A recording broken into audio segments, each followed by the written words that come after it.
ስምንተኛው ሺህ የሚባል ነገር የለም። አንዳንዴ የኢትዮጵያ ኦርቶዶክስ ተዋሕዶ ቤተክርስቲያን እስከ 8ኛው ሺህን ቆጥራ ከዚያ በኋላ ቀመር የሌላት ይመስለዋል ለሰው ማለት ነው። ይህ ምንድነው? 8ኛው ሺህ የምንለው እናልቅና 9ኛው ሺህን እንጀምራለን ማለት ነው። ሰው ክርስቶስ ነው ብሎ አይደል የሚመጣ?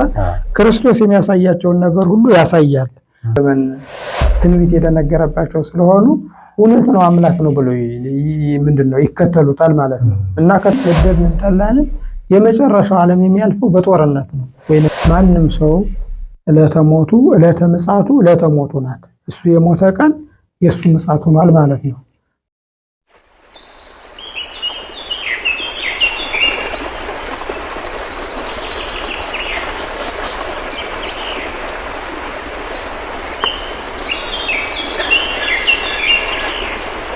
አድማጭ ተመልካቾቻችን እንደምንሰነበታችሁ እንደምን አላችሁ? እንኳን ለደብረ ዘይት ለአምስተኛው የአብይ ጾም 5ኛው ሳምንት ደብረ ዘይት በዓል በሰላም አደረሳችሁ። ይህ ፀሐይ ዘልዳ ሚዲያ ነው። በፀሐይ ዘልዳ ሚዲያ ዛሬ ደብረ ዘይትን የተመለከተ ወይም ደግሞ የአብይ ጾም 5ኛ ሳምንትን የተመለከቱ ጉዳዮችን ከኔታ መምህር ማይበል ፈተነ ጋር እያነሳን ቆይታ እናደርጋለን። እስከ መጨረሻው እንድትከታተሉን በአክብሮት እንጋብዛለን። እንደሰነበቱ አይነት ደህና እግዚአብሔር ይመስገን። በስመ አብ ወወልድ ወመንፈስ ቅዱስ አሐዱ አምላክ። አድማጮቻችን እንደምን ሰነበታችሁ? እንደምን አላችሁ? መልካ ክርስቶስ እንደምን ሰነበት? እግዚአብሔር ይመስገን። እንዴት አለ? ዛሬ የተገናኘ ነው የአብይ ጾም 5ኛ ሳምንት ምክንያት በማድረግ ዛሬ ነገረ ምጽአቱን የምናስብበት ይሄ በዓሉም ራሱ ይሄ ነገረ ምጽአት ማለት መድኃኒታችን ኢየሱስ ክርስቶስ የመጨረሻውን ዘመን ይሄ ፍጻሜ ዘመን ምንለው አለ አይደለ? እሱን ያስተማረበት ነውና አድማጮቻችን እንግዲህ ያው ዛሬ በዚህ ሚዲያውን እንደ ጉባኤ ተጠቅመን ዛሬ የተሰበሰብነው ወይንም ደግሞ በዚህ ጉባኤ ላይ የተገኘነው ስለ ነገረ ምጽአቱ የተወሰኑ ትምህርቶችን ለማንሳት ያህል ነው። ደብረ ዘይት ምንድን ነው? ደብረ ዘይት እንግዲህ ደብረ ዘይት እንደው ዝም ብሎ ደብረ ዘይት ሲባል መድኃኒታችን ኢየሱስ ክርስቶስ የመጨረሻውን የዘመኑን ምልክት ያስተማረበት ቦታ ነው። እንግዲህ መዓልተ ይሜህር በምኩራብ ወሌሊተ ይቤይት ውስተ ደብረ ዘይት ዘስሙ ኤሊዮን ነው የሚባለው። እግዚአብሔር ቀን ቀን ምኩራብ ላይ ነው ሲያስተምር የሚውለው። በአደባባይ ያስተምራል፣ በአደባባይ ይገስጻል፣ በአደባባይ ያሳምናል፣ ይፈውሳል። እንደገና ደግሞ የተራቡትን ያበላል፣ ያጠጣል እና ታላላቅ ታምራት ካደረገባቸው ካስተማረባቸው ህብስት አበርክቶ ያበላባቸው ብዙ ቦታዎች አሉ። እንግዲህ ለምሳሌ ጥብርያዶስን ስታይ በመርከብ ሆኖ ህዝቡን ያስተማረበት ባህር ነው። ደብረ ታቦርን ስታይ ብርሃነ መለኮቱን የገለጠበት ታላቅ ቅዱስ ተራራ ነው። እንደገና ደግሞ ቃና ዘገሊላን ስታይ ደግሞ በሰርግ ቤት ተገኝቶ የሙሽሮችን ህይወት የባረከበት ውሃውን የወይን ጠጅ ያደረገበት ቦታ ነው። ደብረ ዘይትን ስታይ ቤተፋጌን ያየህ እንደሆነ በአህያ ውርንጭላ ተቀምጦ ቤተ መቅደስ የገባበት ቦታ ነው። ደብረ ዘይትን ስናይ ደግሞ መድኃኒታችን ኢየሱስ ክርስቶስ የመጨረሻውን ነገረ ምጽአቱን ያስተማረበት ቅዱስ ቦታ ነው። እንግዲህ ኢየሩሳሌም እንዳጠቃላይ ቅድስት ሀገር ነው። ቅድስት ከተማ ቅድስት ሀገር ነው የምትባለው።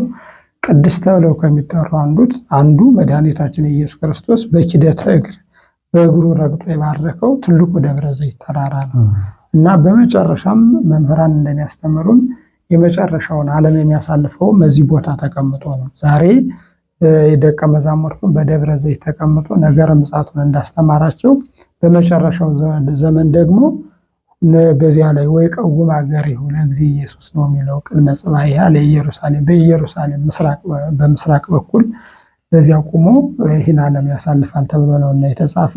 ዋናው ትልቁ ነገር ግን ደብረ ዘይት ሲባል እንግዲህ ጌታችን ኢየሱስ ክርስቶስ ለደቀ መዛሙርቱ የዓለምን ፍጻሜ ሞተን የምንነሳበትን መንግስተ ሰማያትን የምንወርስበትን በጎ ብንሰራ ዋጋ ክፉ ብንሰራ ደግሞ ፍዳ የሰራ ነው። ክፉ ስራ ብንሰራ ሁሩም የረጉማን እናንተ ረጉማን ከኔ ሂዱ፣ በጎ የሰራን እንደሆነ ደግሞ ንውሃቤ ቡሩካኑ ላዌ የአባቴ ቡሩካን ወደ እኔ ኑ የሚለውን ያስተማረበት ታላቅ ተራራ ነው። በሌላ አነጋገር ኑና ሆሩን ያስተማረበት የመጨረሻው ቦታ ነው ማለት ነው። ቀረብ አድርገን እንደው በእኛ ሀገር ቋንቋ ለመግለጽ እንግዲህ ደብር ያው ተራራ ነው። ዘይት ደግሞ ያው ወይራ እንደማለት ነው ወይ ማለት ነው። እና ጌታችን ኢየሱስ ክርስቶስ ከወይራ እግር ስር ቁጭ ብሎ ደቀ መዛሙርቱን እንዳስተማረ ያመለክተናል።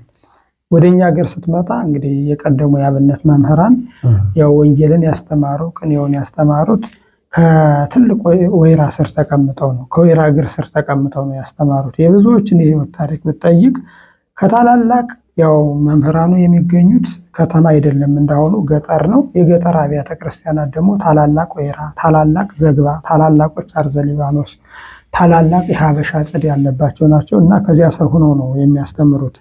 እንግዲህ ይህንንም አብነት የወሰዱት ከራሱ ከክርስቶስ ነው። ክርስቶስ በወይራ ስር ተቀምጦ ወንጌልን እንዳስተማረ የእኛ መምህራንም በወይራ ስር ተቀምጠው ያስተምራሉ እና ታሪካቸው ከዚያ ነው የሚቀዳው፣ የሚጻፈው ከዚያ ጀምሮ ነው። ይሄ ምንድነው ጉባኤ ቤት ልሰራ ነው እና ይሄ ምንድነው ሚሊየን ብር አውጡልኝ፣ ገንቡልኝ፣ ይሄ ምንድነው ካባ ግዙልኝ አሁን የመጣ ነው። ይሄ የቤተ ክርስቲያን ስርዓት አይደለም። ይሄ ሻሽ ግዙልኝ ምን በሉልኝ የአሁኑ መምህራን የፈጠሩት ነው እንጂ መድኃኒታችን ኢየሱስ ክርስቶስ እሱን አላስተማረንም። የሚለብሳትም አንዲት ልብስ ናት። ይገርምሃል። ይቺ 12 ዓመት ጀምሮ ደም ይፈሳት የነበረ ሴት የፈወሰባት፣ ኋላም ደግሞ አይሁዳውያን ወተካፈሉ አልባሴ ለርእሶሙ የተካፈሏት በዕጣ ንግምድ ወይንስ ጥጥ አላ ነትፋሰስ ለዘረከቦ ይርከቦ ለደረሰው ይድረስ እንጂ መካፈል የለብንም ብለው አይሁዳውያን የተካፈሏት አንዲት ልብስ ነበረችው። ያችን ልብስ ለብሶ እንዲሁ ይጋር 33 ዓመት ከ3 ወር በዚህ ሲኖር በታምራት ሲያድግ አብራው ታድጋለች። ያችን ልብስ ለብሶ ሸማውን አገልድሞ በደብረ ዘይት ተራራ ያስተማረበት ነው። እንግዲህ ይህ ምንን ያስተምራል ከተባለ በአሁኑ ዘመን ብሕትውናን ያስተምራል። ተራራ ላይ መኖሩ፣ ገዳም ላይ ኖሩ፣ ከተማ ለከተማ ትሽቃ ምንድነው ይሄ ዞር ዞር አትበሉ፣ ይሄ የከተማ ደቀ መዝሙርና የከተማ መምህራት ሁኑ እንደማለት ነው። ያው እንስበከው ከተባለ እንደዚያ ነው። አንዳንድ ጊዜ መምህራን ምዕመናንን ነው እንጂ ቢሳደቡ ራሳቸውን አይሳደቡም። እና ይሄ መሆኑ አርአያ አብነት እንዳይሆኑ አድርገውናልና እንደ አንዳንድ ጊዜ ተመየጣ ወደ ራስህም ተመልሰህ መገሰጽ ያስፈልጋል። ይሄ መገሰጽ አስፈላጊ ነውና እሱን እናንሳና ክርስቶስ ራሱ በደብረ ዘይት ተራራ ነው ያስተማረ። እንግዲህ ከዚያም የተማሩት 12ቱ ሐዋርያት፣ 72ቱ አርድእት፣ 36ቱ ቅዱሳት አንስት ሴቶች፣ እነዚህ በአጠቃላይ 120 ቤተሰብ ይባላሉ። እነዚህ 120 ቤተሰቡ በደብረ ዘይት ተራራ ነው የሚኖሩት ማለት ነው። ዛሬም ይህ ሞዛይክ በሚባል ተቀርጾ ጌታችን ኢየሱስ ክርስቶስ ያስተማረው ትምህርት እዚህ አለ። ያ ደግሞ ትልቅ ትምህርት እንዳይመስልህ በግዕዝ አቡነ ዘበሰማያት የምንለው በአማርኛ ደግሞ አባታችን ሆይ የሚለውን ያስተማረበት ነው። አሁንም ዛሬ ምናልባትም ቁጥር ላይ እንዳልሰሳት እንጂ በእያንዳንዱ ቃል በዕብራይስጥ፣ በሮማይስጥ፣ በአራማይክ በእኛይቱ በኢትዮጵያ ቋንቋ በግዕዝ ሳይቀር አቡነ ዘበሰማያት እዚሁ በሞዛይክ ተቀርጾ እናገኘዋለን። አሁን ቦታው ላይ ደብረ ዘይት ላይ ከዚያ ጋር ትሄዳለህ። ሁሉም ሰው አንደኛ ክርስቶስ ምልዓተ ምጽአትን ያስተማረበት ነው ብሎ፣ በሁለተኛ ደረጃ ደግሞ ሲመጣ ከዚህ ቦታ ቆሞ ይመራናል በማለት ሁሉም ሰው በየአገሩ ቋንቋ አቡነ ዘበሰማያትን ጸልዮ ይለያያል። ዛሬ ራሱ የሚደረገው ነው። ደብረ ዘይት አሁን ለመጎብኘት በትንሣኤ የሚሄዱ ምዕመናን ካሉ እኔ የተናገሩትን ቃል ከዚያ እውን አድርገው ያዩታል። እንዴት አድርገው ያዩታል? አቡነ ዘበሰማያት በግዕዝ ተጽፎ ያገኙታል፣ ሞዛይክ ላይ ማለት ነው። እና ከዚያ ላይ አቡነ ዘበሰማያትን ጸልየው ነው የሚመጡት ማለት ነው። ስለዚህ በዋናነት ደብረ ዘይት ስንል እንግዲህ መድኃኒታችን ኢየሱስ ክርስቶስ ነገረ መጽሐፍን ያስተማረበት ነው። እና ደብረ ዘይት የሚለውን ሌላ አባቶቻችን ደግሞ ቀመረ ደብረ ዘይት ብለው ሁሉ ጽፈውታል። ያ ማለት ምን ማለት ነው? የዓለም መጨረሻ የተቀመረበት ቀመር እንደማለት ነው። እና እሱን ሌላ ጊዜ ልናየው እንችላለን። በዋናነት ግን እንግዲህ ደብረ ዘይት ይህንን ይመስላል። ደብረ ዘይት የሚለው ቃል ሲብራራ እሱን ነው። መጽሐፍ ቅዱስ ቀለል አድርጎ ነው የሚጽፈው፣ ሰው በሚገባው ቋንቋ ማለት ነው። ይህ ምንድነው ቁጥቋጦ ያለበት ምናምን ብሎ ነው የሚጽፈው። እንደሱ አይደለም። አጠቃላይ ስታየው እሱንም አያመለክትም። ንባቡ ከፍ ያለ ነው። ደብረ ዘይትን ስናነሳ እዛው በእግር መንገዶትን ስለተ ምጽአት አንስተውልኛል። በዋናነትም ቀኑ የዕለተ ምጽአት ነገረ ምጽአቱ የሚሰበክበት የሚነገርበት ቀን ነው ብለው ቀድማ አንስተውልኛልና ነገረ ምጽአቱን በተመለከተ ከጌታችን ኢየሱስ ክርስቶስ በማቴዎስ ወንጌል ምዕራፍ 24 ላይ ያነሳቸው እንትኖች አሉ፣ ምልክቶች ብሎ የጠቀሳቸውና እስኪ እነሱን አንድ ባንድ እያየን እንዲያብራሩልን። የመጀመሪያው ላይ ምንድነው የሚለው ብዙዎች በስሜ ይመጣሉ ይላል፣ ብዙዎችንም ያስታሉ ይላል። ምንድነው ብዙዎች ምን ናቸው? በጣም ጥሩ ስናየው እንዲህ ነው ያሉት። እንግዲህ ጌታችን በቤተ መቅደስ በሚያስተምርበት ጊዜ በዘመኑ የነበረው ዘሩባቤል ያሰራው ቤተ መቅደስ 46 ዓመት ነው ያሰራው ቤተ መቅደሱን። ለ46 ዓመት ቤተ መቅደሱን በወርቅ በዕንቁ እንዲሁም ደግሞ አልማዝ በሆኑ ድንጋዮች አሰርቶት ነበረ እና በዚያ ሲያስተምር እነሱ የቤተ መቅደሱ ውበት እስኪ ተመልከተው አሉት ደቀ መዛሙርቱ።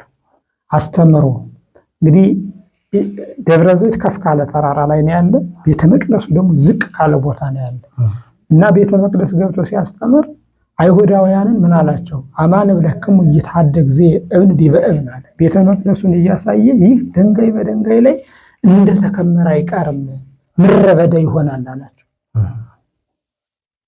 አይሁዳውያንም ሰሙ፣ እንዲሁ በሱ ያመኑ ደቀ መዛሙርቱ ሐዋርያትም ሰሙ እና እንግዲህ ደቀ መዛሙርቱ እሱ አስተምሮ ከመጣ በኋላ የገባቸውን ገብቷቸዋል፣ እንዳልተረድተውታል ማለት ነው። ያልተረዳቸውን ግን ተርጉም ለነ ፈክር ለነ፣ እስኪ ተርጉመህ አብራርተህ አራቅህ አስተምረን ይሉታል እና ይህንን አስተማራቸው። እንግዲህ ህንፃ እግዚአብሔር ይህ ምንድነው? ድንጋይ በድንጋይ ላይ እንደተቆለለ ይሄ አይቀርም። ይሄ ሰው የሰራው ነው። እንኳን ሰው የሰራው ቀርቶ ይሄ ምንድነው?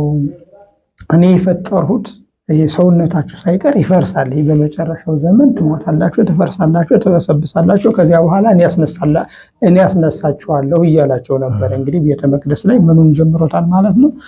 ይሄ ምንድነው? መሞታችንን፣ መፍረሳችንን፣ መበስበሳችንን ነገር ግን ፈርሰን በስብሰን መቅረታችንን ሳይሆን ትንሣኤ ዘጉባኤ መነሳታችንን ለማስተማር የምታዩት ቤተ መቅደስ ይፈርሳል፣ እኔ ግን በሶስተኛው ቀን አስነሳዋለሁ የሚል ጠለቅ ያለ ትርጉም የሚፈልግ ትምህርት አስተማራቸው እና ከቤተ መቅደስ ወጥተው ወደ ደብረ ዘይት ተራራ ሲሄዱ ቤተ መቅደሱ ዝቅ ብሎ ከሚታይበት እነሱ ደግሞ ከፍ ካለው ላይ ሆነው እስኪ ተመልከተው ቤተ መቅደሱን አሉት። እንዲያውም እጃቸውን እየጠቀሱ አሳይተው ይሄ የሚብረቀረቅ የሚያበራ ቤተ መቅደስ እንዴት ይፈርሳል ትላለህ? ይህንን ማን ያምንሃል እንደማለት ነው ጥያቄው።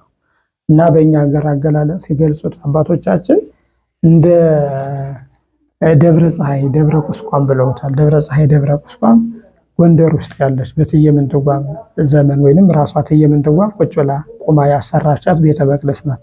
እናሱ ከላይ በምስራቅ በኩል የፀሐይ ጨረር ያርፍበታል እና ያን ጊዜ የቤተ መቅደሱ ህንፃና የፀሐይ ጨረር አብረው ውህደት ሲፈጥር ቤተ መቅደሱ ያንጸባርቅ ነበር እና ሲያንጸባርቅ አምሮ አሸብርቆ ተውቦ አይተውት እንዴት ይህ ቤተ መቅደስ ይፈርሳል ትላለህ ብለው ለደቀ መዛሙርቱ ይህንን ጠየቁት ማለት ነው።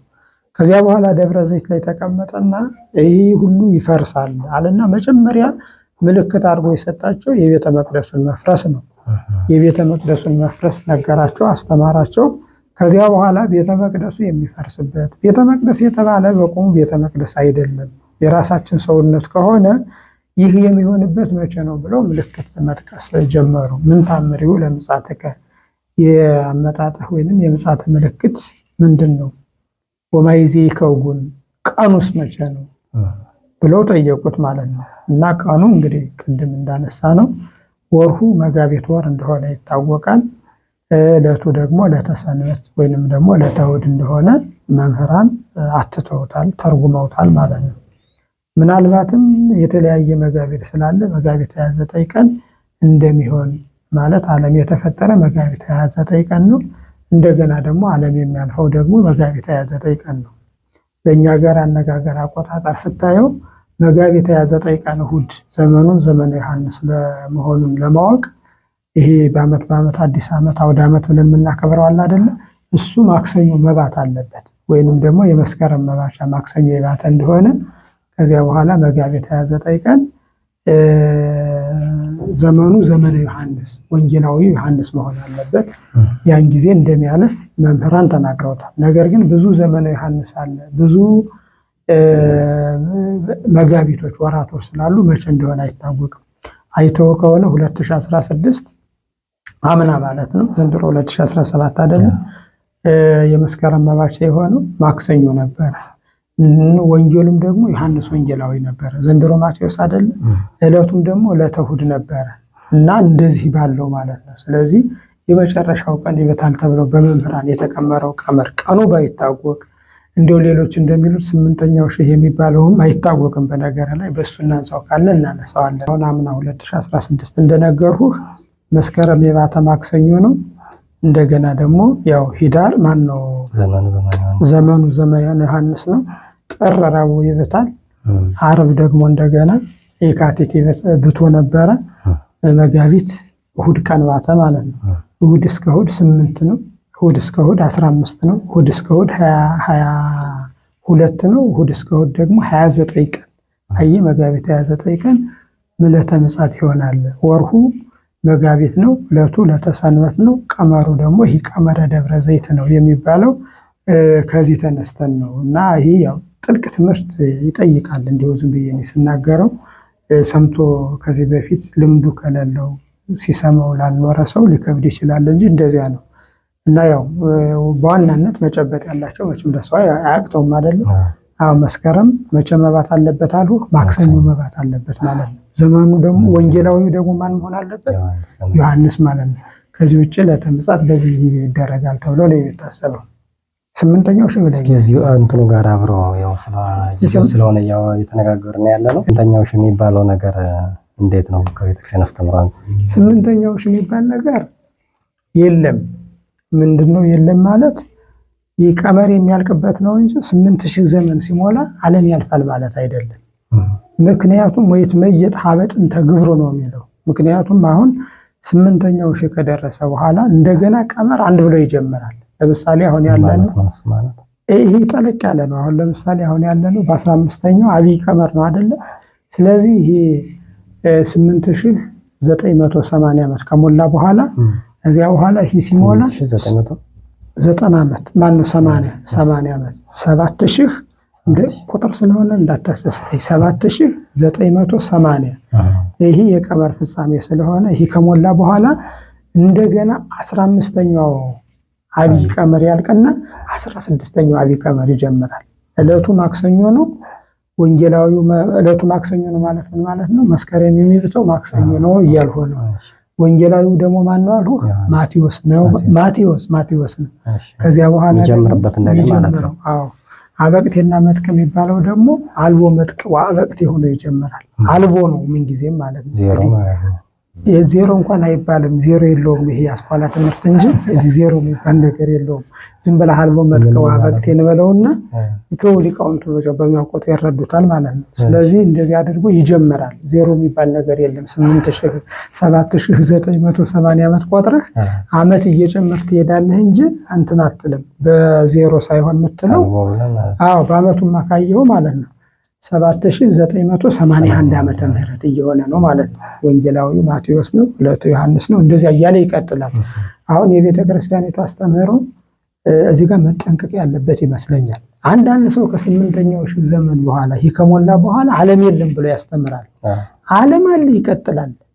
እግዚአብሔር የሚመጣበትን ቀን ስለማነው ይቀጥላል። ግን እዚህ ጋር ጠንቀቅ አድርገን 8ኛው ሺህ ብለን ስንናገር 7980 ዓመት ሞልቶ አብይ ቀመር 15ኛው አብይ ቀመር የሚሞላበት ዘመን ነው። እንግዲህ 80 ማለት 980 ምንድነው? 7980 ላይ አንደኛ ወንጌላዊው ዮሐንስ ይሆናል ማለት ነው። አሁን ያለውን ነገር ስለሚያሳይ ሊያልፍ ይችላል ነው እንጂ እግዚአብሔር የሚመጣበትን ቀን አናውቅም። ነገር ግን አሁን እኛም ያን ጊዜ የለንም። የልጅ ልጆቻችንም እንደው ልጅ የለንም እንጂ በዚህ አጋጣሚ የልጅ ልጆቻችንም የሉም። ግን ምናልባት ድምፅ ተቀርጾ የሚኖር ከሆነና እንዲሁ አሁን ዛሬ በሕያዋን ሰዎች የሚማሩበት ከሆነ በ8ኛው ሺህ ዓለም ያልፋል የሚለው አስተምህሮ የለም። 8ኛው ሺህ ሲሞላ 15ኛው አብይ ቀመር ይሞላል፣ ወደ 9ኛው እንጀምራለን ነው እንጂ ቁጥር ያልቃል ማለት አይደለም። አንዳንዴ የኢትዮጵያ ኦርቶዶክስ ተዋሕዶ ቤተክርስቲያን እስከ 8ኛው ሺህን ቆጥራ ከዚያ በኋላ ቀመር የሌላት ይመስለዋል ሰው ማለት ነው። ቀመር አላት፣ እንደገና ይጀምራል። ያ ማለት ምን ማለት ነው? እንግዲህ አንድ አብይ ቀመር የሚባለው 532 ነው። 532 እየተቆጠረ አሁን 15ኛው ላይ ነው ያለ ነው ማለት ነው። ስለዚህ 15ኛውን ጨርሰን እንትን በሺህ አነጋገር 8ኛው ሺህ ገብተናል። በአብይ ቀመር አቆጣጠር ደግሞ 15ኛው አብይ ቀመር ላይ ደርሰናል ማለት ነው። ስለዚህ አሁን እንደነገርኩህ 7980 ዓም ወይንም ዓመተ ምህረት ላይ ሲገባ 15ኛው አብይ ቀመር ያልቃል። ከዚያ በኋላ እንደገና ደግሞ ይህ ምንድነው 8ኛው ሺህ የምንለው እናልቅና 9ኛው ሺህን እንጀምራለን ማለት ነው። ሰው አሁን 9ኛው ሺህ እያለ ሲቀልድ ሳይዋል አይደለ? እኔ እንደ ቀልድ አይደለም የምወስደው። 8ኛው ሺህ አልፎ 9ኛው ገብተናል ይላል ሰው። ያስኬዳል። ይገርማል። ሰዎች እንዲሁ ሲቀልዱበት ነው የምሰማ፣ ግን ያስኬዳል። አሁን አይተው ከሆነ የ8ኛው ሺህን የ8ኛው ሺህ መነኩሴ የ8ኛው ሺህ ሰው ምናምን ይላል ሰው ማለት ነው። 8ኛው ሺህ ሳይሆን ገና 16ኛው ሺህ ላይ ዓለም ይቀጥላል። የእግዚአብሔር የሚመጣበትን ቀን ስለማናውቀው ማለት ነው። መጽሐፍ ቅዱስ ላይ ቅድም ያስችን ብራንድ ያነሳ ነው እንትን ነበር ጌታችን ኢየሱስ ክርስቶስ ወደ ወንጌሉ ንገረን ሲሉት መጽሐፍ ቅዱስ ላይ ያለው ማቴዎስ ወንጌል ምዕራፍ 24 ላይ የነገራቸው አለ። ምን ብሏቸው? ክርስቶስ ነኝ እያሉ በስሜ ይመጣሉ ብሎ ብዙዎችንም ያስታሉ ይላል። እና እነዚህ ብዙዎች የተባሉት እነማን ናቸው? ምንድነው? አዎ እንግዲህ ብዙሃን ይመጽኡ በስሜ ማንም ሰው የሚጠቅሰው ነው። በስሜ ብዙዎች ይመጣሉ ነው። እንግዲህ በክርስቶስ ስም የሚመጡ ብዙ ናቸው። ማን ብለን አሁን በስም መጥቀስ አንችልም። በመጨረሻው ዘመን እኔ ክርስቶስ ነኝ ብለው የሚነሱ ወይንም ደግሞ በሙሉ ቃል በቃል እኔ ክርስቶስ ነኝ ባይሉም እንኳን ራሴን አምልኩኝ የሚሉ ይሄ ግብዞች አምልኩኝ የሚሉ ይነሳሉ። እኛ እንግዲህ በቤተ ክርስቲያን አስተምህሮ በመጨረሻው ዘመን የሚነሳው ይህ መሲህ ክርስቶስን የሚያሳብል ወይንም ደግሞ እኔ መሲህ ክርስቶስ ነኝ ብሎ በመሲህነት የሚመጣ እንዳለ ተጠቅሷል። እሱ እንግዲህ ምንድነው አባቶቻችን ሲተረኩት ነገዱ ከነገደ ዳን ነው። እንግዲህ ክርስቶስ ከነገደ ይሁዳ አይደል የተወለደ። ይሁዳ ማለት እንግዲህ ይሄ ምንድነው ታማኝ ማለት ነው። ዳን ማለትም ደግሞ ፈራጅ ማለት ነው በመጽሐፍ ቅዱስ ወይንም ደግሞ ትርጉሙ ማለት ነው። እና ክርስቶስ ከነገደ ይሁዳ ሲወለድ እንግዲህ በክርስቶስ ስም እኔ ክርስቶስ ነኝ ብሎ አይደል የሚመጣ። ክርስቶስ የሚያሳያቸውን ነገር ሁሉ ያሳያል። ክርስቶስ ከነገደ ይሁዳ ሲወለድ እሱ ደግሞ ከነገደ ዳን የሚወለድ ነው። እና ክርስቶስ የተወለደው በድንግልና ነው። ከመቤታችን ከቅድስት ድንግል ማርያም እንበለ ዘር ምንድነው ያለ ዘር ቢሲ ተጸንሶ ያለ ዘር ቢሲ ነው የተወለደ። በሌላም አነጋገር በእህቱም ድንግልና ተጸንሶ በእህቱም ድንግልና ነው የተወለደ። እመቤታችን ቅድስት ድንግል ማርያም ያለ አባት ክርስቶስን በመውለዷ ያለ እናት የወለደውን አብን ትመስላለች። በሌላ አነጋገር መራታ አብ ነው የሚላት መጽሐፍ ማለት ነው። እና እንደዚያ ነው እሱ ያለ እናት እንዳስገኘው እሷ ደግሞ ያለ አባት ወልደዋለች ማለት ነው። ሐሳዌ መሲህ ከዚህ ጋር ነገር ይፈርስበታል። ለምንድን ነው አምላክ ነኝ ያለ ብለን ስናስብ ነቢያት ካህናት እንግዲህ አሉ። እነ ኢሳይያስ እነ ሕዝቅኤል እነ ኢሳይያስ እነሆ ድንግል በድንግልና ጸንሳ በድንግልና ትወልዳለች ብለው ትንቢት ተናግረዋል። እነ ሕዝቅኤልም ይሄ ምንድነው ርኢኩ ኆኅተ በምስራቅ በኆኅት መስለው ወይንም ደግሞ በተዘጋ በር መስለው የእመቤታችንን ህቱም ድንግልና ህቱም ማኅፀኗን ገልጸውታል። እና በዚያም ሳል ነቢያት ካህናት ወደፊት ማለት ነው ወደፊት የሚመጣውን ነው። ነቢያት እውነተኞች ነቢያት እንደ ኢሳይያስ ድንግል በድንግልና ትጸንሳለች በድንግልናም ትወልዳለች ብለው ትንቢት ተናገሩ። መድኃኒታችን ክርስቶስ ከሰማየ ሰማያት ወረደ፣ በህቱም ድንግልና ተጸነሰ፣ በህቱም ድንግልና ተወለደ። ያው እንደምታየው መራር ሐሞት ጠጥቶ በመስቀል ተሰቅሎ ዓለምን አድኖ ግብረ ዘወሀብከኒ ፈጸምኩ የሰጠኝህን ስራ ሁሉ ጨርሻለሁ ብሎ የስጋዌን ስራ ወይንም ደግሞ ሰው ሆኖ ወደዚህ ዓለም የመጣበትን ድህነተ ዓለም ድህነተ ሰብ ጨርሶ እንግዲህ አርጓል። በየማነ አብ በዘባነ ኪሩብ መልቶ አለ ማለት ነው። ስለዚህ ሐሳዌ መሲህ ልክ እንደሱ መጥቶ የሚለው ምንድነው? በህቱም ድንግልና ተጸንሼ በህቱም ድንግልና ተወለድሁ፣ ስለዚህ አምላክ ነኝና እኔን ተከተሉኝ ብሎ ነው የሚያስተምረው።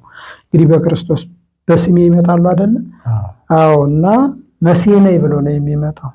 እናቱ ከነገደ ዳን የተወለደች አንዲት ሴት ነች። እንግዲህ ክርስቶስ ያላባት ነው የተጸነሰ ብያለሁ። ይችን ሴት ነቢያት ሐሰት በመጨረሻው ዘመን ይመጡና ምን ይሏታል?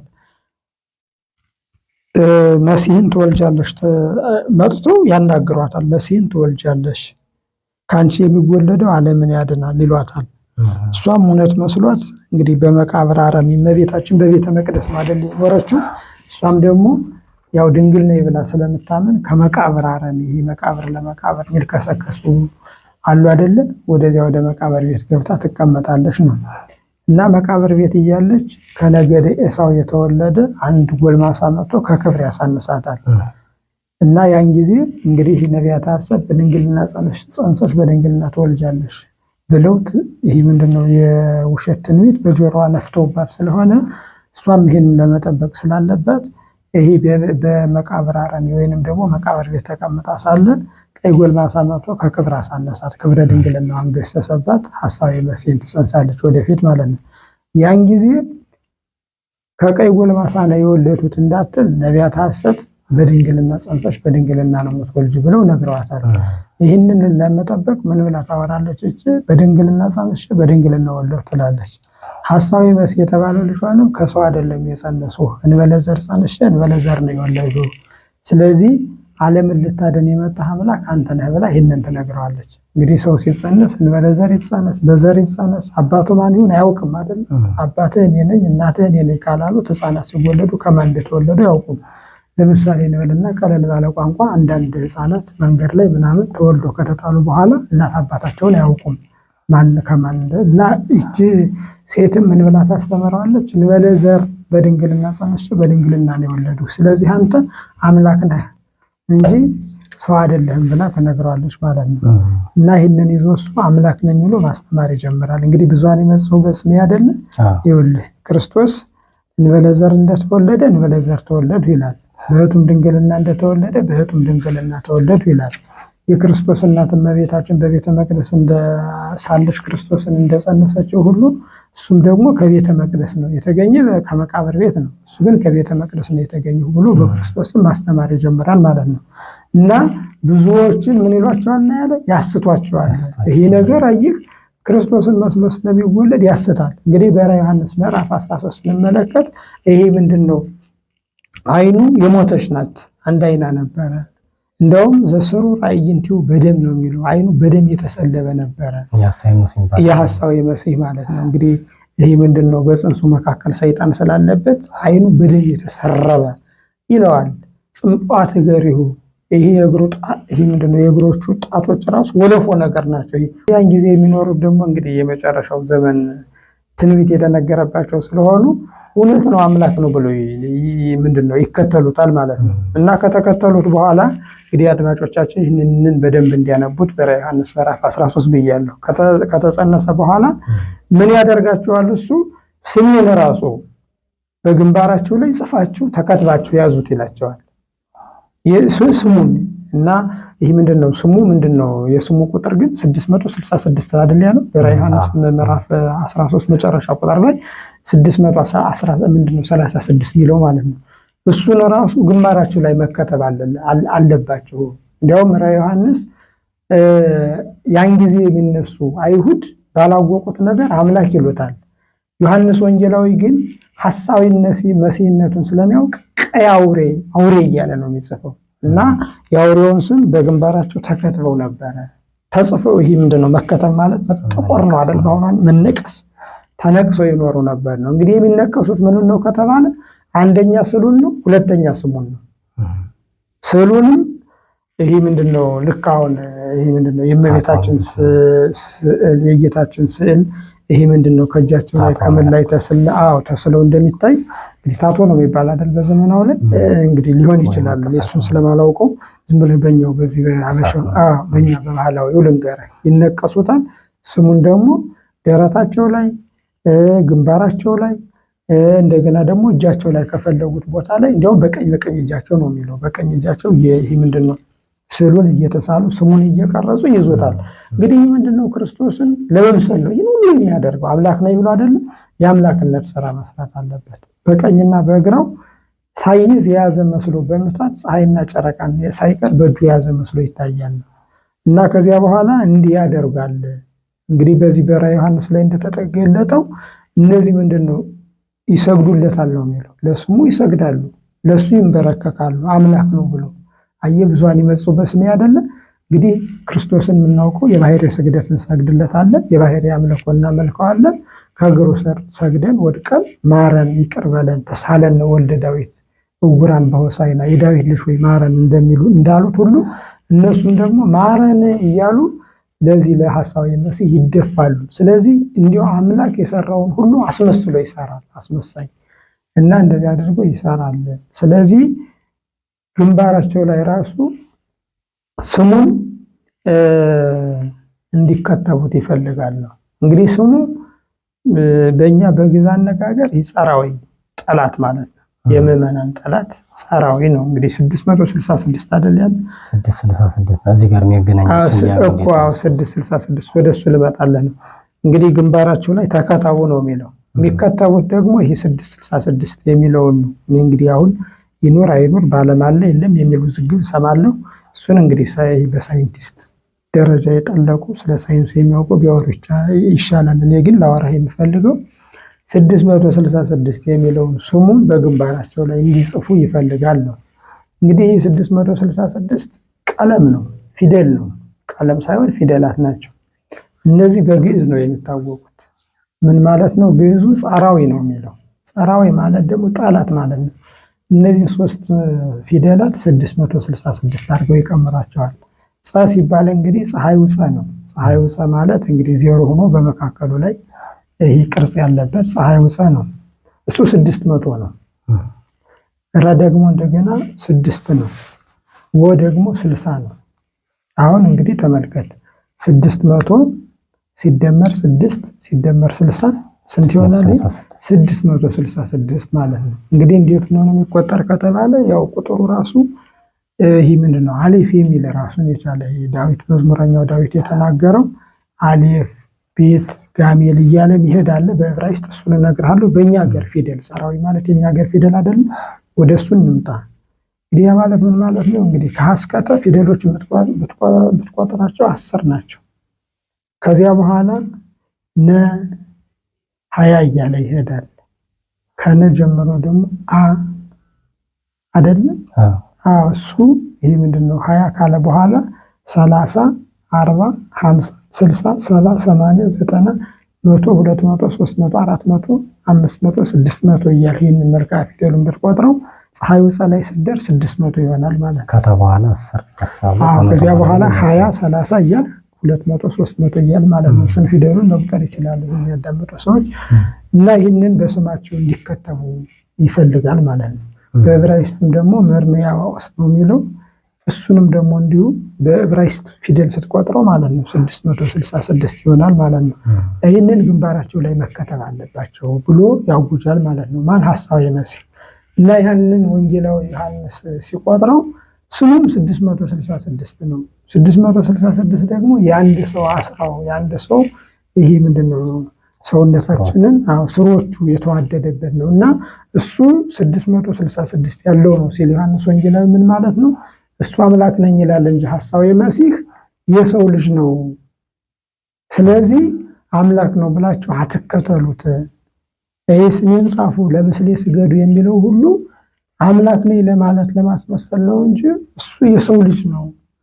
እሱን እንዳታደርጉ ነው እንግዲህ በዮሐንስ ወንጌላዊ ምልክቱ የተገለጠው ማለት ነው። እና ብዙኃን ይመጽኡ በስሜ ከተባሉት አንዱ ክርስቶስ ማን ነው? የሐሳዌ መሲህ ነው። ሐሳዌ መሲህ እኔ አምላክ ነኝ ብሎ ይነሳል። ምን ያደርጋል አልሁህ? በስሙ ስሙን ይሄ ለስሙ እንዲሰግዱ ለአውሬው እንዲንበረከኩ። አሁን ዓለም በጨለማው ዘመን ይሄ ምንድነው የጨለማ አምላክ እያለ የሚሰግድለት ማለት ነው። እንደገና ደግሞ 666 እያለ አሁን ዓለም የሚሰግድለት የሚንበረከክለት አለ አይደለም። እሱ ሁሉ የሐሳዌ መሲህ ምልክት እንደሆነ ነው። ብዙኃን ይመጽኡ በስሜ ይህንን ይመስላል።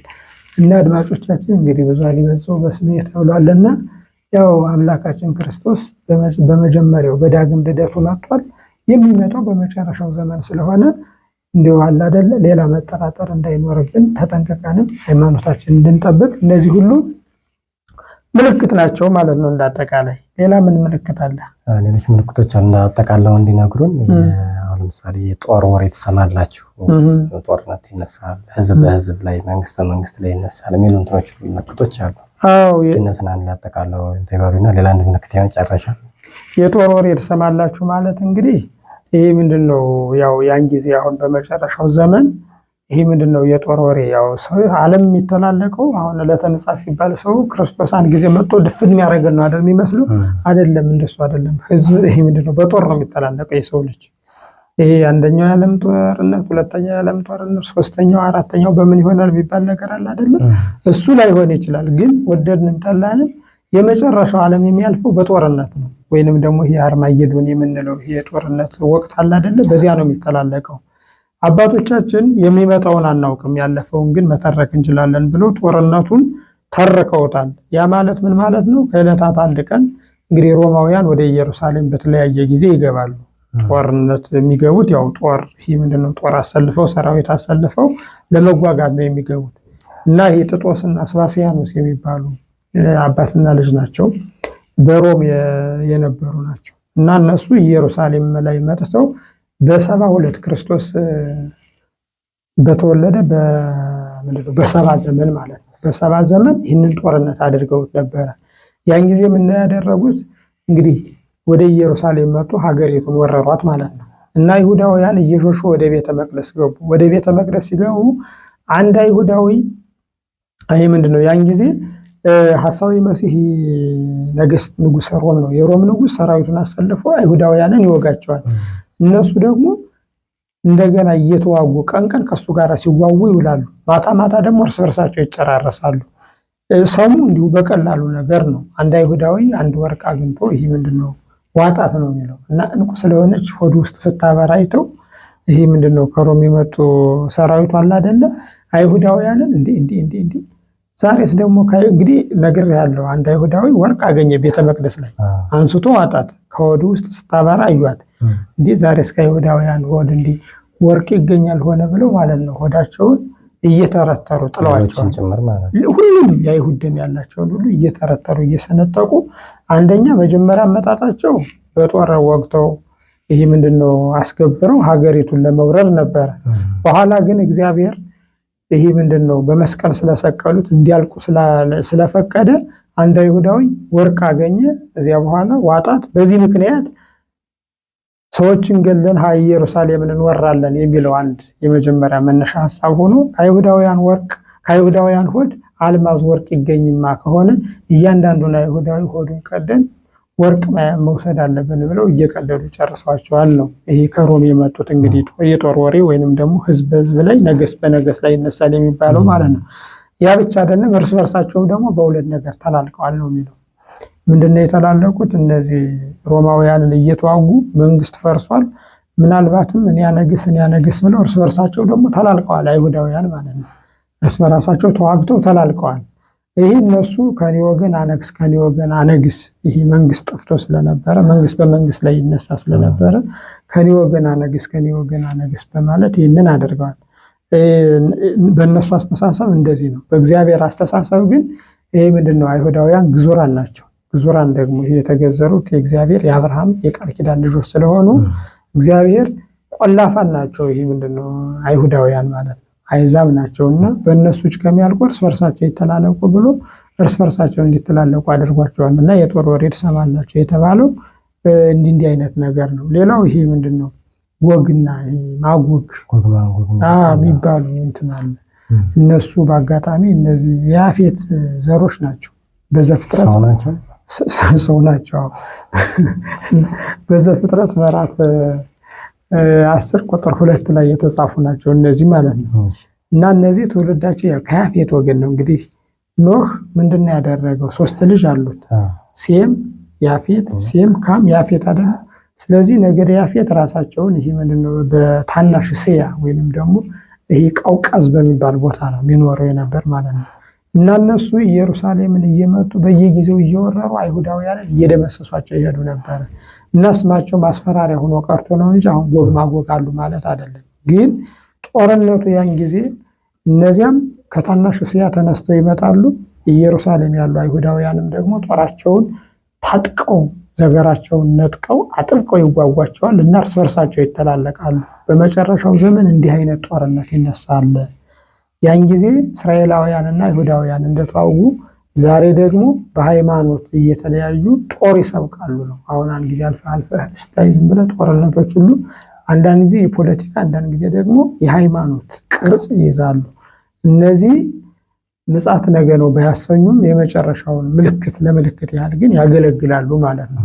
በተለይ በሃይማኖት ጉዳይ የሚነሳ የሚቀሰቀስ ጠብ ለምጽአት ምልክት እየሆነ አሁን ብዙ ጊዜ አይታቸው ከሆነ የዓለም ነገስታት መንግስታት ራሱ ይሄ የጎሳ የደንበር የፖለቲካ ጠቦችን ቀለል አድርገው ነው ያቸው። የሃይማኖት ግጭቶች ከተቀሰቀሱ የትኛውም ሰው ምንድነው ይጮሃል። ምክንያቱም በዚህ የተነሳ ጠብ ማንም ሊያበርደው ስለማይችል ማለት ነው። በአምላክ ያትምጣ፣ በጌታ ያትምጣ፣ በሃይማኖት ያትምጣ። ሃይማኖት ግብዝ ነው ብለህ ከመጣብህ አንድ ሰው ትጓጋለህ እስከ መጨረሻው። በአባት በሃይማኖት በእናት በሀገር በዚህ ቀልድ የለም እና እነዚህ ጎግ ማጎግ የሚባሉት ከእስራኤላውያን ጋር እጅግ ጽኑ ሰልፍ፣ ጽኑ ጦርነት፣ የእልቂት ይህ ምንድነው ሰው በሰው የሚተላለቅበት ጦርነት ያደርጉ ስለነበረ ስማቸው እንደ ማስፈራሪያ ይጠቀሳል እንጂ እነሱ ነገደ ያፌታውያን ናቸው። በታናሽ እስያ የሚኖሩ ናቸው እና ከእስራኤል ጋራ በተለያየ ጊዜ ይዋጉ ስለነበረ ጦርነቱም እነዚህ የሚያደርጉት ታላቅ የእልቂት ሰው የሚተላለቅበት የደም መፋሰስ ምልክት ስለሆነ የጦር ወሬ ትሰማላችሁ ብሏል። እንግዲህ ይህ በባለፈው የተደረገ ታሪክ ነው። ወደፊት የሚመጣውን አናውቀው። ምልክቱ ግን ጦርነት ደግሞ አይተው ከሆነ ከእሱ ጋር ወንጌሉ ምን ይላል? አባር፣ ቸነፈር፣ ይህ ምንድነው ረሃብ፣ እነዚህ ሁሉ ጦርነትን ተከትለው የሚመጡ ናቸው። የትኛውም ቦታ ጦርነት ካለ ረሃብ አለ። ረሃብ ብቻውን ከመጣ ሰው ተረባርቦ ያጠፋዋል። ነገር ግን ጦርነትን ተከትሎ የሚመጣ ረሃብ ግን ከባድ ነው እና እነዚህ ምልክቶች ሁሉ ምልክት ናቸው፣ የምጽአት ምልክት ናቸው ነው ያላቸው። ነገር ግን ሰው እነዚህ ግጭቶች በተነሱ ቁጥር ለምጽአት ተመጥቷል ቀርቧል እያለ ምዕመናንን እንዳያስደነብሩ መምህራን እዚህ ጋር መጠንቀቅ አለባቸው። ክርስቶስ የሚመጣበትን ዕለት፣ ዓመት፣ ወር፣ ጊዜ ስለማናውቅ ምልክቶችን አንስተን እነዚህ የሞት ምልክቶች ናቸው ረፉ ማለት እንጂ ደርሷል ቀርቧል እያሉ ማማረት አስፈላጊ አይደለም ማለት ነው። በጣም ደብረ ዘይትን የተለየ እንትን ነው የሚሰጠው ትርጉም የሚሰጠው እና አንዳንዱ ቤተክርስቲያን ነው የሚያድረው፣ አንዳንዱ አደሩ ጥሩ ነው። በእርግጥ ግን ያው የሚያድርበት ምክንያት ነው። የነፍስ አባቱ ጋር የሚገናኝ የደብረ ዘይት ነው። በጣም ብዙ እንትኖች አሉ፣ ሁነቶች አሉ ቤተክርስቲያን ላይ እና ሁልጊዜ ማድረግ የሚገባን የነበሩ ቅድም እርስዎ እንዳሉት ስምንተኛዎች የሚባለው ሰው የእያንዳንዳችን ሞት ነው እያለ ሰው ግን ያው የሆነ ቆጥሮ ምልክት እንትን ብሎ ደብረ ዘይት የዚህ ቀን ነው ያልፍ ይችላል፣ አንድ ቀን ነው የሚያልፍ ብሎ በማመን የሚያደርገው እንትን አለና ቤተክርስቲያን ስለዚህ የምታስተምረው አስተምሯ ምንድን ነው? ምንድን ይመክራሉ እርስዎ? እያንዳንዱ ሰው ምጽአቱ ዕለተ ሞቱ ነው። እኔ ዛሬ መሞት ከሆነ የኔ ዕለተ ምጽአት ዛሬ ናት። ነገ አንተ የምትቀጥል ከሆነ ደግሞ ያንተ ዕለተ ምጽአት ነገ ነች። የካሜራማኑም ደግሞ እንዲሁ የሚቀጥል ከሆነ ያው እሱ የሞተ ቀን የእሱ ዓለም ታልፋለች ማለት ነው እንጂ ዓለም አንድ ቀን አትደመሰስም ማለት እዚህ ጋር መለየት አለብን። ምድር የምታልፈው በትክክል በአንድ ቀን ነው። ሰማይ ወምድር ያልፍ፣ ሰማይና ምድር ያልፋሉ የሚለው ቃል እለፍ ሲለው ማለፍ ነው። መሀባልቡ መሆን ነው። ወይንም ደግሞ ሲፈጥረው መሀባልቡ አምጥቶ ነው አይደለ? ካልነበረ ወደ ነበረ ነው አይደል ያመጣው። አሁን ደግሞ ከነበረበት ወደ ሌለበት ወይንም ደግሞ ከሕያውነት ወዳልነበረነት ይበትነዋል ማለት ነው እግዚአብሔር። ሰማይ ምድር ያልፋሉ ማለት እሱ ነው። ነገር ግን ዕለተ ምጽአት ሲባል ያው ማንም ሰው ዕለተ ምጽአቱ ዕለተ ሞቱ ናት። እሱ የሞተ ቀን የእሱ ምጽአት ሆኗል ማለት ነው። ምክንያቱም የሚቆመው ሂዶ ከእግዚአብሔር ፊት ነው። ሁሩ ምኔና ናና ሂድ የሚባለውም ደግሞ ያን ቀን ነው ማለት ነው። ተዘጋጅቶ ስለዚህ ድለዋኒክሙ ነበሩ ያለው እሱ ነው። የእናንተ አሁን አንዳንድ ጊዜ ዕለተ ምጽአት የመጨረሻው አይታወቅም እንደተባለ የሰው ልጅም ዕለተ ሞቱን አያውቀውም። ለዚህ ነው አንዳንዱ ቀመር እየቀመረ አንዳንዱ ደግሞ ብዙ ነገር እያሰበ እሱን እንተውና መቼ እንደሚሞት የሚመራመር የሚፈላሰብ መቼ የሰው ልጅ ከፍልስፍና ያልፍም አይደለ? እስከዚህ ድረስ ተፈላስፏል። ይገርማል። ሊቃውንቱ የዕለተ ሞታቸውን ለማወቅ ማለት ነው። እና የምንሞትበትን ቀን አናውቀውም። ለማንኛውም ወፍናዊ ሁኒ ለሞት ዘእግዚአብሔር ውእቱ፣ ሞት የእግዚአብሔር ስውር መንገድ ስውር ምስጢር ስለሆነ ሰው መቼ ተወልዶ መቼ እንደሚሞት አያውቀውም። እንዲያውቅም አይደረግም። ሞትን በጀርባችን ይዘው እንዞራለን። ነገር ግን መቼ እንደምናለፍ አናውቀውም ማለት ነው። ወደ ሁለተኛው ወደ ጥያቄ ስንመጣ ምዕመናን በደብረ ዘይት ወደ መምህር ወደ ነፍስ አባታቸው ይሰበሰባሉ። ይህ በጣም ጥሩ ደስ የሚል ነው። ምክንያቱም አንደኛ ያው ነፍስ አባታቸው ክርስቶስን ነው የሚወክል፣ ምዕመናኑ ደግሞ ያው ጻድቃንን ነው የሚወክሉ እና በደብረ ዘይት ጻድቃን በክርስቶስ ፊት እንደሚሰበሰቡ ሁሉ ዛሬ በምድር ያሉ ምዕመናን ደግሞ በየአድባራቸው በየአጥቢያቸው ወይም በየቤተ ክርስቲያናቸው ከነፍስ አባታቸው ካለበት ተሰብስበው አቡነ ዘበሰማያት ይቀበላሉ። ነገረ ምጽአቱን ይማራሉ፣ ለተሞታቸውን ያስባሉ። ስለዚህ በዚህን ጊዜ ያው የነፍስ አባታቸውን ሄደው ይፍቱኝ ማለት ይሄ አስተስርዮ ንስሐ ምንድነው? አስተስርዮ ማለት ይሄ ኑዛዜ ማድረግ የተገባና የሚገባም ነው። ማንም ምዕመን ከሆነ እንዲሁ ያው ዕለት ዕለት ሄዶ ይፍቱኝ ማለት የታወቀ ጉዳይ ነው። ማንም በየጊዜው የምናስተምረው ነው አይደለም። ነገር ግን በዓመት አንድ ጊዜ ደግሞ ሄዶ ከነፍስ አባቱ ተባርኮ ኃጢአቱ እንዲሰረይለት ንስሐ ገብቶ ማይመለስ ምዕመን መኖር የለበትም። ሁሉም ሰው እሱን ማድረግ በእርግጥ አሁን የኢትዮጵያ ኦርቶዶክስ ተዋሕዶ ቤተክርስቲያን በደብረ ዘይት ሁሉም ወደ መምህረ ንስሐው እየሄደ ተምሮ የሰራው ኃጢአትን ቢኖር ንስሐ ተቀብሎ የሚመለስበት ነው እና እንግዲህ ወበከመ ተጋባይክሙ በደብረ ጽዮን ከማሁ ያስተጋባይክሙ በኢየሩሳሌም ምንድነው? ወበከመ ተጋባይክሙ በዛቲ ዕለት ከማሁ ያስተጋባይክሙ በደብረ ጽዮን ቅድስት። ይህ ምንድነው? ዛሬ በዚህ ምድር እንደተሰበሰባችሁ በመጨረሻ ደግሞ በደብረ ጽዮን ወይንም ደግሞ በሰማያዊት ኢየሩሳሌም ይሰብስባችሁ የሚል ቃለ ወራሽም አለ በእኛ በቅዳሴው ጊዜ የሚቀደስና በደብረ ዘይት ከመምህረ ንስሐችን ዘንድ መሰብሰባችን ኋላም ደግሞ በመንግስተ ሰማያት አንድ ሆነን በክርስቶስ ፊት መሰብሰባችንን ያመለክታል ማለት ነው። ስለዚህ ደብረ ዘይት ሲባል ትልቁ ቁም ነገር ወደ መምህረ ንስሐ ሄዶ ኑዛዜ አስተስርዮ የዕለት ኃጢአት የዓመት ኃጢአትም ካለ ተናግሮ መምጣት ይህ በጣም ጥሩ ሴት ነው። እሱን ማድረግ ይገባል ማለት ነው። መልካም እንግዲህ እስካሁን ድረስ ቆይታን ያደረግነው ከደብረ ዘይትን በተመለከተ ወይም ደግሞ ነገረ ምጽአቱን በተመለከተ ከመምህራችን የታማኝ ፈጠነ ጋር ነው። ሁላችንም በጥሩ ግንዛቤ እንዳገኘን ተስፋ እናደርጋለን። አንዳንድ ግልጽ ያልሆኑ ነገሮች ካሉ ደግሞ ከታች ስር ኮሜንት ላይ በመጻፍ መጠየቅ የምንችልና ሌላ ጊዜ ፕሮግራም የምንሰራበት መሆኑን እናሳስባለን። እስከ መጨረሻው ድረስ ስለተከታተላችሁን እናመሰግናለን። ይቆየን። እናመሰግናለን።